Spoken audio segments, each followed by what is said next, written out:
Guys, when the moment for intimacy arrives, you need to be ready. Roman ready. Whether you've been in a serious relationship for years or you're just getting started, having the confidence that comes with preparation means you're free to enjoy the moment when the moment comes. Even though you are far from ordinary, the truth is, ED is really common. With Roman, you get a free online evaluation and ongoing care for erectile dysfunction, all from the comfort and privacy of your home. A U.S. licensed healthcare professional will work with you to find the best treatment plan. If medication is appropriate, it ships for free within 2 days. The whole process is straightforward, convenient, and discreet. Getting started, just as simple. Go to GetRoman.com/Chael today. If you were prescribed, you're going to get $15 off your first month of ED treatment. Make sure you have the confidence and control to be ready this spring. Roman ready. Islam Makhachev, guys, let's back up a minute here. So Islam beats Bobby Green and becomes the #1 contender, or so we think. Now, we think that because we were told by somebody who was allegedly told by Khabib that the phone call came in and said Islam's the #1 contender. We all operated on that. In all fairness, I can't tell you who that person was or who the source to Khabib was. It wasn't Khabib himself, so maybe there was a little bit of wiggle room, but we heard this and we believed it. Can we agree on that? Okay. So then Islam gets the bright idea to go to social media and offer to fight RDA. Put the #1 contenderships up, to hell with it. There's something personal between Islam and RDA. I can tell you that's true. I ended up smack dab in the middle of that when I got a call from Islam's team who wanted to submission grapple RDA. And if we could make the match, Khabib would even come to the match. And I will tell you, from where I'm sitting, that's a pretty sweet offer. So I'm looking into it. Whatever ended up happening, this is over a year ago. RDA ended up with Cowboy instead, but it was the night of that card if you're Submission Underground fan. So I know there's something personal, but they've kept it quiet. I have no idea what it is. The closest we have ever gotten to finding out what it is publicly is when Islam calls out RDA for last Saturday's card. Before Moicano was put in, RDA is left with how to partner when his opponent comes down with COVID. Goes on social media, this is Islam, and says, let's settle this once and for all. I needed 170 pounds. But anything else you want to do, I'll see you Saturday. Well, that was pretty exciting. Maybe particularly for me, I was going out to that card. I really wanted to see that. I was really interested in that. I was hoping I could get the backstory. What is personal between these guys? And I remember when Islam even put that, that's the first time that I recall publicly he stated he had a problem with anybody. And we still don't know who's right, wrong, what. We have no idea. It was very light on details, but it was intriguing. That's my only point. RDA says, let's do it. Now, here's where things got weird. RDA was supposed to reject the fight. RDA was supposed to publicly decide that that was too hard or not worth it or whatever other excuses you want to come up with to not walk out there and do it. RDA said, I'm in. Well, now what do you do? What the hell do we do now? Is the #1 contendership on the line? I don't know. That would have been some of the follow-up questions. I can read John Morgan's mind. That's exactly what he would have been asking at the press conference. But it looks like maybe this is going to happen. Then we find out Moicano is doing 28 hours in the air with 2 different layovers just to get back to town, just to get 18 pounds off, just to get in there with a former world champion in RDA. And Islam's out. At the same time that we find out that's happening, Dana speaks on it very briefly, says Islam turned down RDA. Islam will now fight Benny. Nobody complained. There was no follow-up question to Dana, such as, why does he lose his #1 contendership?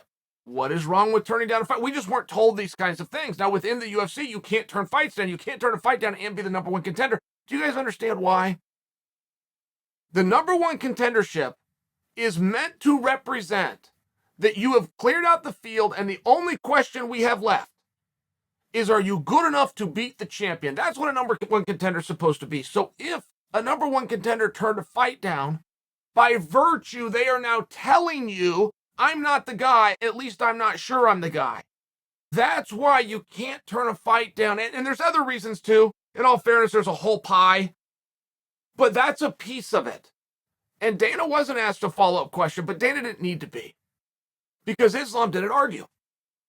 Islam says, fine, I'm fighting Benny. Okay.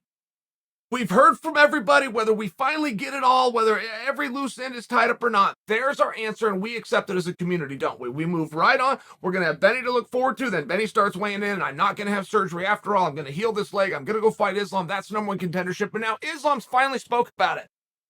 RDA gave us one clue. He said one thing that Islam wanted was $1 million for the fight. UFC didn't want to put $1 million up in a co-main event. This is what we were told by RDA. RDA went on Errol Hawani's show and made that statement.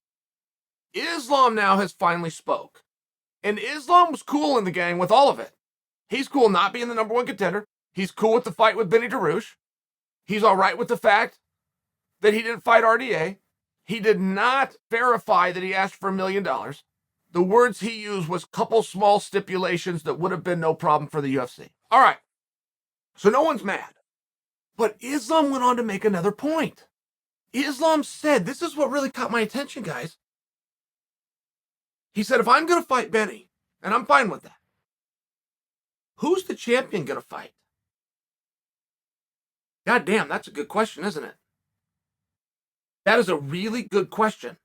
If Benny and Islam are going to fight, roughly when? 3 months from now? Probably closer to 4? You got the training camp, you got the press tour, you got Benny's gets to heal up 3-4 months from now? And you've got Charles is going to fight Gaethje. Where are they fighting? They're fighting out in Phoenix. I can't think of the date. They're out in Phoenix in May. All of a sudden you go, well, yeah, this doesn't line up just perfectly. So who is going to fight the winner of Oliveira versus Gaethje? And that's where you come. Joe Rogan and Michael Bisping had a conversation on this. They came to the same conclusion, which is Conor McGregor.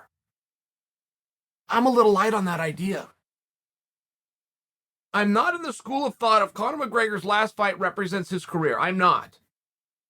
He's got 3 world championship belts. He thinks he has 2. He quite literally trademarked, this is Conor McGregor, quite literally trademarked champ. Did you guys know that? Conor McGregor owns that. He can sue you if you do anything with those words champ. He's got 3. Conor McGregor forgot he's got an interim world championship as well. So I'm not in the school of thought that Conor can't slide right in and fight anybody at any time. I'm not. And I don't need to hear about his last fight or the one before that. I've never really liked that about our industry in the first place. I've never liked how fast your money goes, your sponsorship goes, your placement on the car goes, and your fans go. All because of being tied to your very last fight. Guy's not allowed to have a bad night. I don't know if I agree with that. Guy goes out there, gives it all. In this case, Conor McGregor, fight gets stopped because he broke his leg. He's out there trying to do so much damage to his opponent. He's kicking so hard that he broke his own leg. We're going to punish him for that? I don't know that I'm on board for that. I'll put anybody's resume you want. But here's what the resume is going to be. I've won 7 fights in a row. I should fight for the belt. Versus, I'm a 3-time world champion. So we decided in the rankings meeting, and we decided in the hierarchy of the sport that whoever won 7 matches in a row is better. But if I was to ask you a different question and say your career is over, but I have the magical power to hand you one of 2 things. I can hand you at some point in your career, you won 7 in a row. Or I can hand you that at some point in your career, you were a 3-time world champion. There's not one of you that isn't going to pick the world championships. So how are we going to break this down? I get how we do it. I'm just sharing with you. I'm not against Conor going in and doing that. I'm not convinced it is Conor. I don't think the play here with Benny and Islam has any kind of political standing to Conor McGregor. I don't think that. I'm in a different school of thought as it pertains to Conor. I think that Conor's going to come back at least one fight at 170. I also think he should. I also have come to that conclusion because Conor went to Instagram and put out a photograph of himself weighing what he claimed to be 194 pounds, and his coach, John Kavanagh, last he spoke about Conor, said, I want to see him at 170. I put those 2 and 2 together, boom, that's what I come up with. So I don't know that Conor for sure is being looked at for 155 for anything, let alone a world title fight. But because of those 2 pieces of evidence that I just stated, I'm very confident in telling you guys that there was no political maneuvering to get Islam and Benny together. I think it's very straightforward what Dana gave us.